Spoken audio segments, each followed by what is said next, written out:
Hello everybody, welcome back to the channel. If you haven't already, please give me a like and a subscribe. That really helped me out, thanks very much. And while you're there, check out some of my other makers videos, including the piston lamp, the jazzy table, and loads of other cool stuff.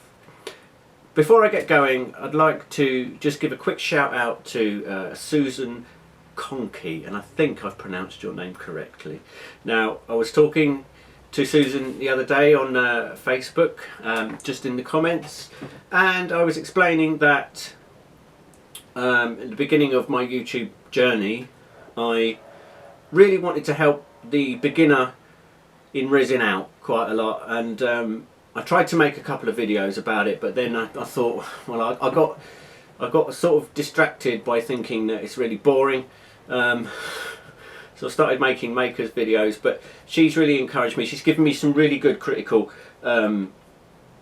criticism on Facebook, and nothing bad at all, and she's really helped me out and given me the boost to make a video such as this. So in this video we are going to be looking at bubbles. Now, bubbles in your resin can really ruin your day.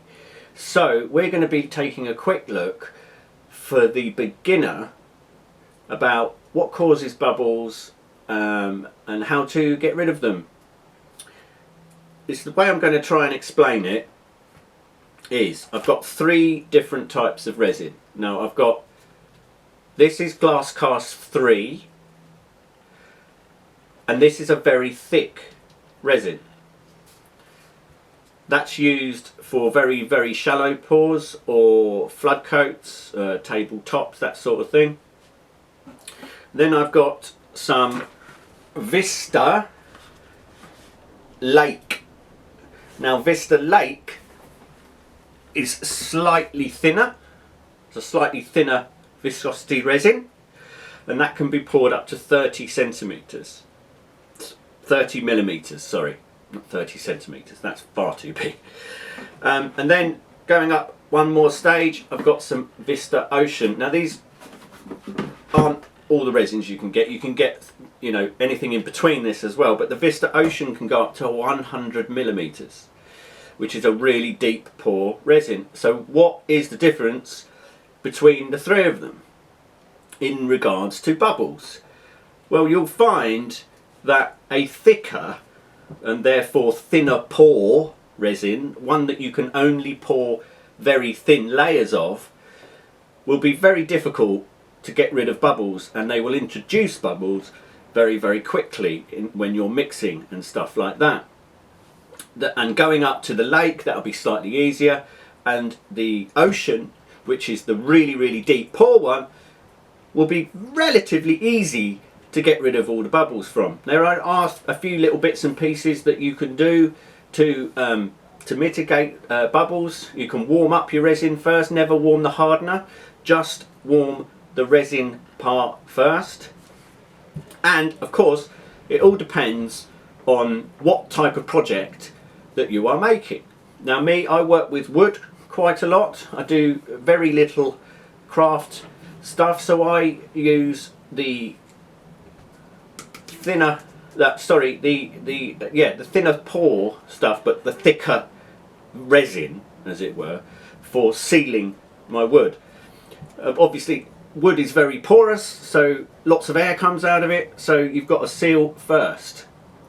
And this where it gets a little bit complicated, and it can be a bit of a minefield for the beginner, but if I'm pouring a 30 millimeter resin and using a softwood and not over pouring that resin, then I really need to seal the wood.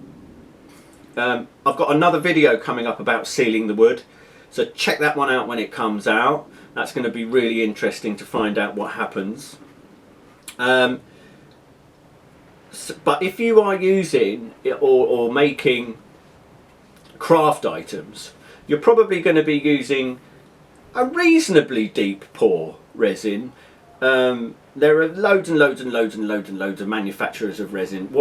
But what you've got to do is work out your resin for your pour, if you understand what I mean. So work out, before you buy your resin, work out how deep your project is going to be, or how deep you need it to be. If you only need it to be 30 ml, then you can buy a resin that only pours up to 30 ml. If you want to pour much deeper, you have to buy a deeper pour resin. However, if you use a deeper pour resin, you will get less bubbles, and that's purely down to the thickness, the viscosity, it's a difficult word to say, of the resin itself.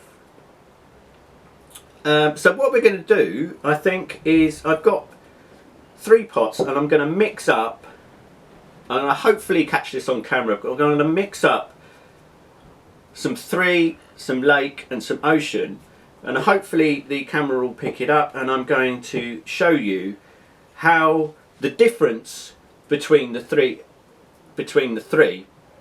and hopefully that will give you some idea of what I'm babbling on about. So let's get on with that. So, health and safety first, putting on my gloves.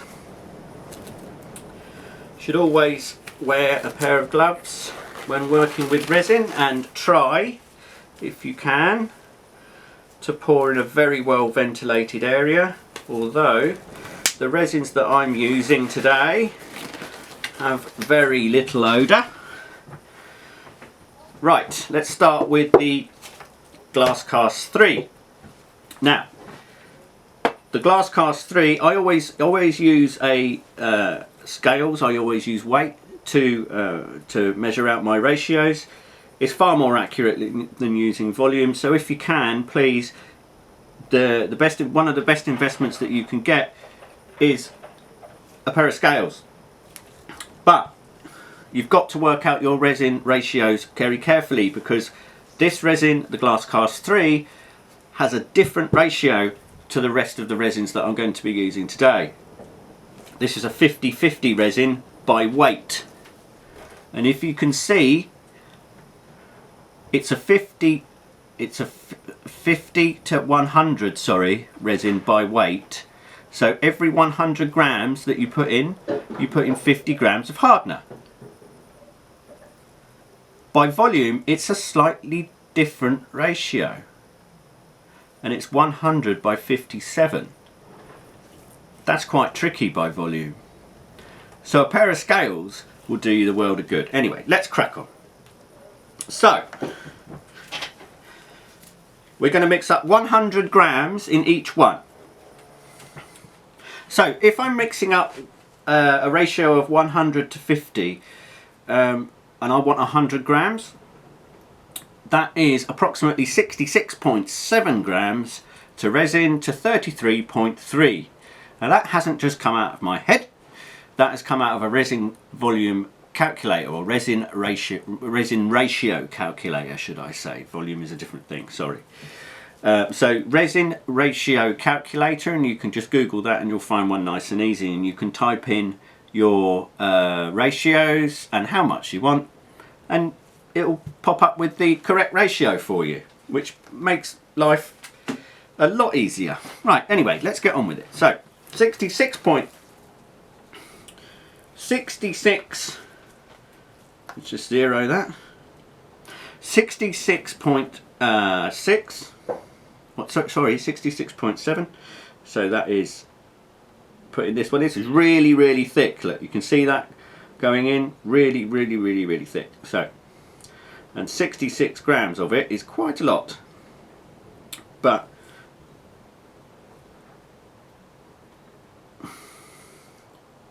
I will use some of my very hard-earned money to waste some resin, but I need a decent amount in there so you can see the bubbles. So that's 60, 1, 2, 3, 4, 5 and 6, 66. And we zero that again, and we can get 33.3. So 33, that's Right. 1, 2, raise that down, and 33. Nearly 32. I'll do. Right. So we just set that aside for a minute, and you see how thick that came out. Take note of that. We'll talk about that later on. So we're doing the Vista Lake next. Now this is a brand new lot, so it's going to be difficult to get the little amount that we need. And this is a different ratio, so this is 100 to 45, and what I've done was, because I use this ratio quite a lot, is I wrote it all down so I can easily refer to it, and that's probably something that you might like to do, so you can easily refer to it. So at 100 to 45 ratio is 69 to 31, so that's 69 grams to 31. This is going to be quite tricky because it's brand new, so let's just see how this goes. Right, there we go, we're doing alright now. Look, 4, 5 and 60,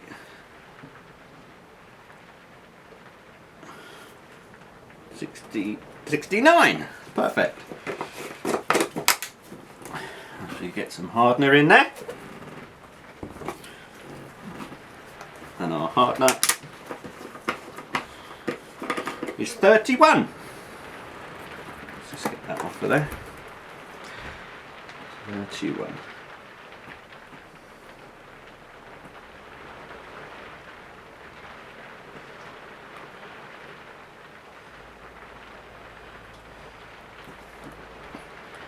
Two.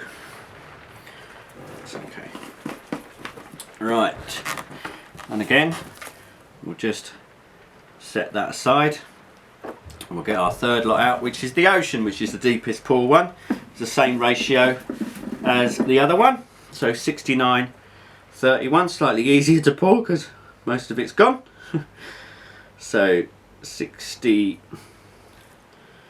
69, 69,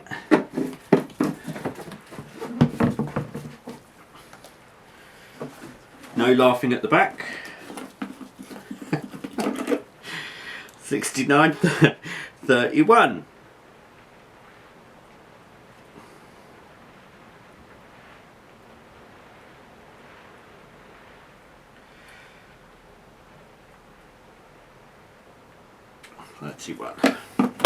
Well, 33 there, that's alright.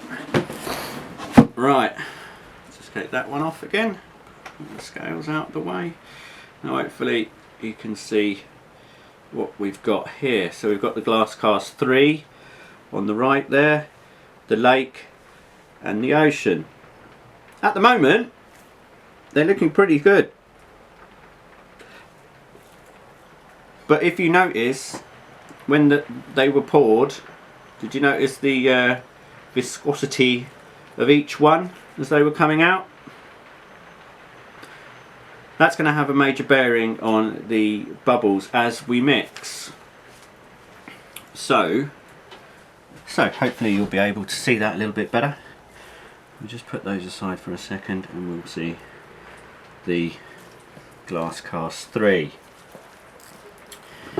So I mix with a metal mixer on both small projects and large one. I've got a big metal mixer that I use on my drill for large projects, and a little old bit of steel. Now I use metal for a reason. It's negligible, but if you're using a porous stick, a wood stick, it can introduce bubbles into your resin. Now, like I said, it is negligible, but it's still a possibility. So you can either use something non-porous like metal or silicone or something like that. Right, when you are mixing doesn't need to be done very quickly. Even in the quickest pour resin, the quickest setting resins, I mean, like the glass cast 3, that's not going to set for at least 12 hours. And it's probably got a pot life of about an hour and a half or something like that. If we left it there, it would overheat, because it's obviously thicker than the 3mm that it's supposed to be. So when we're mixing, we make sure that we're mixing the whole thing, and we mix for at least 5 minutes. What I do most of the time actually is, you can put a stopwatch on and mix it, and I'll just mix this for 5 minutes. I'm not going to subject you to that, so I'll just fast forward this bit of the video.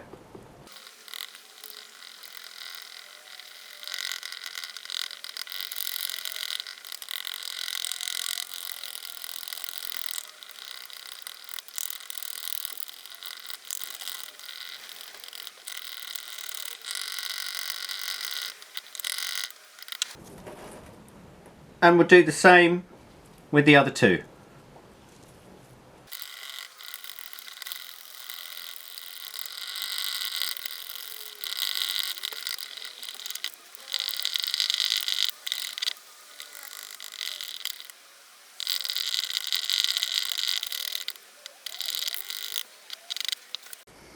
Right, so now we've mixed up all three, we can take a closer look.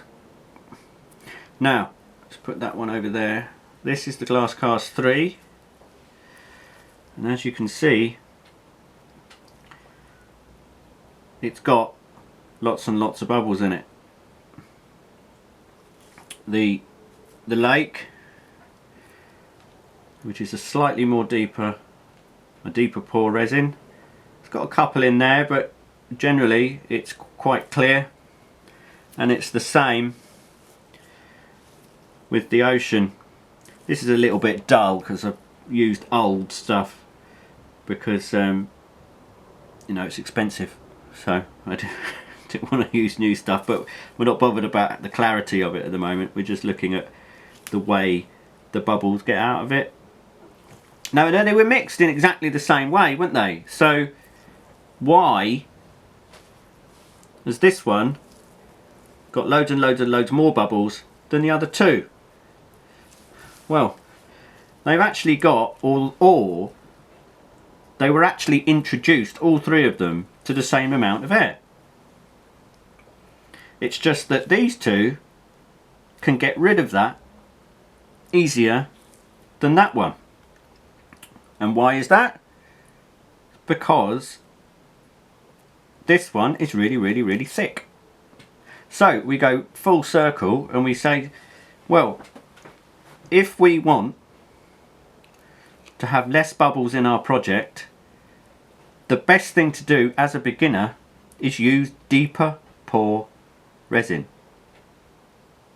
This has its advantages and its drawbacks. It takes ages to cure.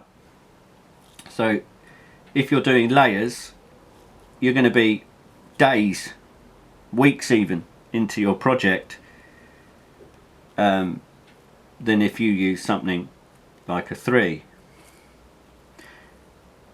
As a rule though, the thicker the resin, the more bubbles you're going to get in it.